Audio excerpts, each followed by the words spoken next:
Conte de fées en français. Princesse Fée.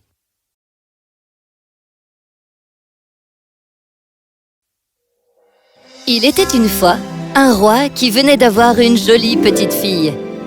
Il la trouva si jolie à sa naissance qu'il l'appela Princesse Fée.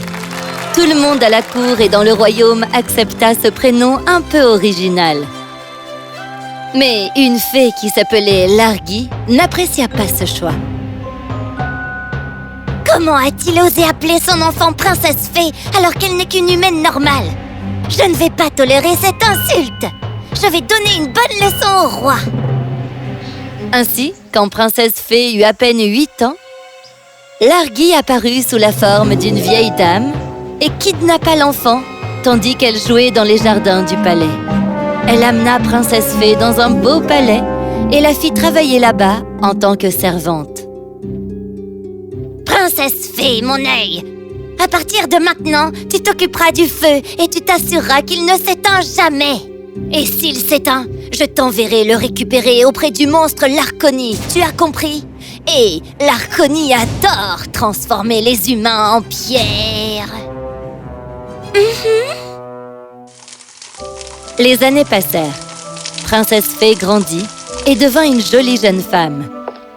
Un jour, elle marcha devant une fontaine dans le palais quand elle vit un arc-en-ciel se transformer dans l'eau qui coulait. Elle se tint devant pour regarder quand une voix s'adressa à elle. Princesse Fée, je te regarde évoluer dans ce palais depuis plusieurs semaines maintenant. Tu veux bien rester et me parler un peu? Es-tu un arc-en-ciel? Oui, c'est ça. La fée de ce palais a voulu se venger de mon père, qui était un roi. Alors, elle m'a kidnappé et emmené dans ce palais loin de chez moi il y a des années. Et maintenant, elle m'a jeté un sort et m'a amené ici, sans mon corps. Je peux seulement parler, en tant qu'arc-en-ciel aux 7 couleurs. Eh bien, mon père est aussi un roi. Et la fée m'a aussi kidnappée. Depuis que je suis arrivée, je n'avais encore jamais rencontré personne. Moi non plus. Depuis qu'elle m'a kidnappé, mon corps est prisonnier d'un sommeil magique. Je peux seulement te parler maintenant, parce que mon corps n'est pas là. Moi non plus, je n'ai parlé à personne depuis des années. On peut être amis? Oui, ça me ferait vraiment plaisir. C'est tellement bien d'avoir quelqu'un à qui parler. Mais qu'est-ce que c'est que cet horrible sort supplémentaire qu'elle va t'imposer? Je ne sais pas très bien. Tout ce que je sais, c'est que ce sort ne pourra être rompu que si mon corps est réveillé. Mais je ne sais même pas où se trouve le palais dans lequel je me suis endormi.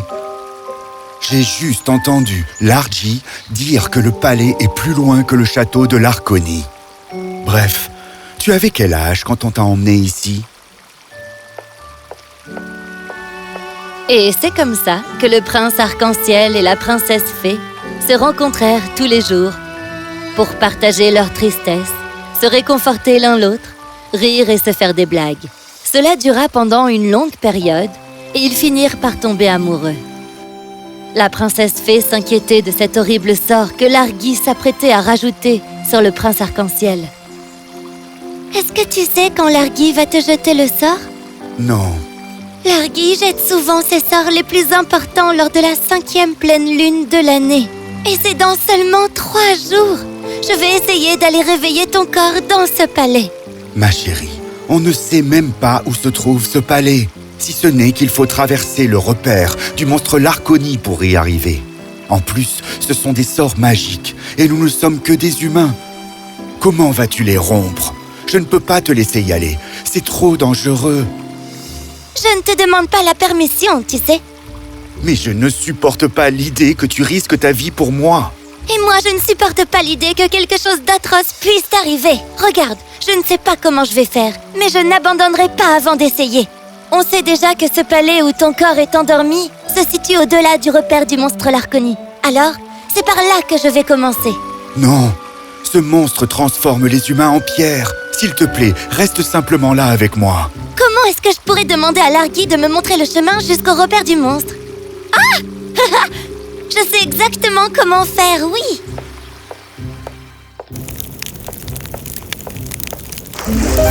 Princesse Fée éteignit le feu, car elle savait que ça mettrait Largy en colère. Tu as laissé mourir le feu? Tu sais pourtant ce que j'avais dit et que je te ferais si cela devait arriver. Je suis désolée. Non! Maintenant, tu vas devoir aller le récupérer dans le repère du monstre Larcony dans la forêt. Prends ça! Ramène-moi une belle flamme dans ceci. Enfin, s'il ne te transforme pas en pierre avant, ma chère. Pas perturbée pour un sou et déterminée, la fée princesse se mit en route pour le repère du monstre Larcony. Elle marcha dans la forêt sombre et soudain, elle vit un daim passer. Il se retourna et s'adressa à elle. Pourquoi une humaine comme toi se trouve dans cette forêt? En fait, je dois me rendre au repère du monstre Larcony. Le monstre transforme les humains en pierre. Il ne te laissera jamais repartir vivante. Il y a forcément un moment de la journée où il est dehors, non? Je rentrerai dans son repère seulement à ce moment-là. C'est malin, mais c'est risqué. Pourquoi risques-tu ta vie pour quelqu'un d'autre? Tu n'as pas peur? J'ai peur pour moi et pour le prince aussi. Et c'est pour ça que je ne veux pas abandonner avant d'avoir essayé. Il faut que j'y aille, vraiment. Alors que la princesse fée était sur le point de repartir, le daim se changea soudain en une superbe fée. J'aime beaucoup ton courage, princesse fée. Alors je vais t'aider. Prends ça. Utilise ce qu'il y a dedans seulement si tu n'as pas d'autre choix. Et souviens-toi bien, tu ne devras ni manger, ni dormir avant d'être arrivé au palais où dort le prince. Est-ce que tu as compris? Quoi qu'il arrive, n'aie pas peur et n'abandonne jamais. C'est compris? Merci beaucoup. Je vais faire comme tu m'as dit. Princesse Fée reprit sa route. Elle trouva le repère du monstre Larcony et attendit derrière un arbre qu'il sorte un peu. Au bout d'un moment, elle le vit sortir dans les bois.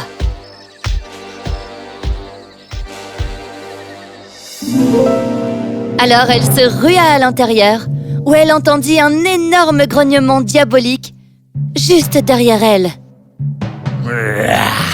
Tu ne pensais pas pouvoir rentrer chez moi sans que je le sache, non? S'il te plaît, laisse-moi partir. Laisser partir une possible si jolie pierre? Ne t'approche pas de moi. Elle n'avait plus de solution. Elle mit sa main dans le sac et sortit ce qu'il y avait dedans. Immédiatement, il y eut une lumière si vive que le monstre fut aveuglé et la princesse fée put alors se ruer dehors.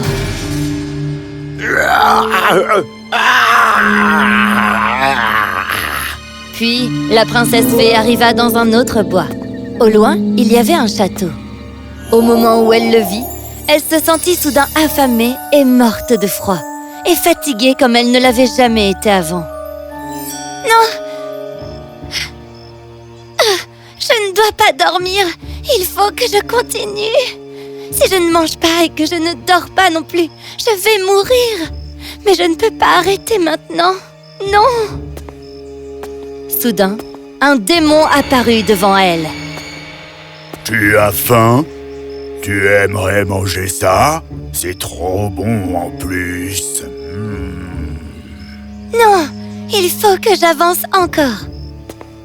Même fatiguée, affamée et au bord de l'endormissement, Princesse Fée avança.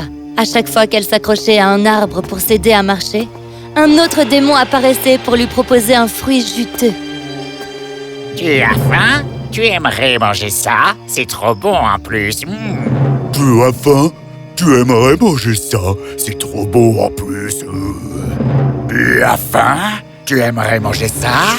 C'est trop bon en plus. Et à chaque fois qu'elle refusait de prendre le fruit proposé, une épine venait la piquer. Mais elle continuait encore de marcher. Je n'abandonnerai jamais.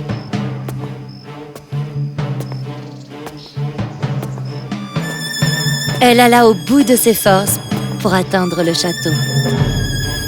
Quand elle arriva enfin, les portes étaient fermées. Elle essaya de forcer la serrure, Mais en vain. Alors elle vida son sac et elle y trouva une clé. Elle l'inséra dans la serrure.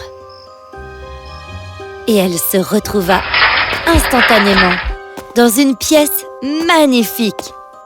Au milieu de la pièce était étendu le corps du prince arc-en-ciel endormi.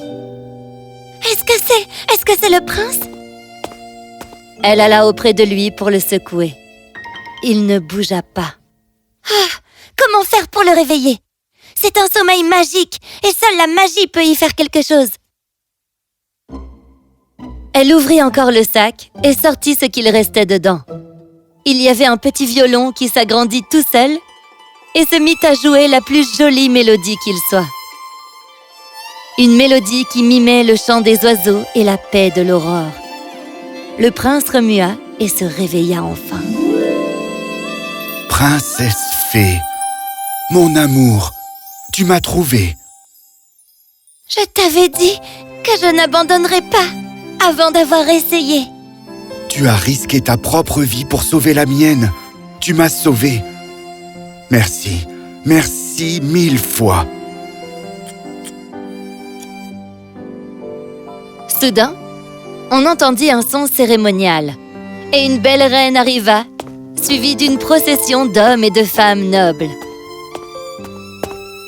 Maman, Mon fils, tu es enfin réveillé.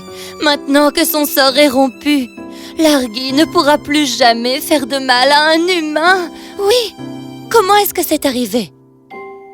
Le prince arc-en-ciel raconta à sa mère comment la princesse fée lui avait sauvé la vie et combien ils étaient amoureux. Ils racontèrent aussi à la reine comment elle avait été kidnappée dans son royaume. Un message fut immédiatement envoyé aux parents de la princesse fée. Ils furent fous de joie de savoir leur petite fille vivante. Les familles furent ravies de leur rencontre et préparèrent le grand mariage du prince et de la princesse. Et oui, ils vécurent heureux pour toujours. Leur histoire aura montré ce qu'on peut faire quand on n'abandonne jamais et qu'on se concentre seulement sur la réalisation de ses rêves les plus chers.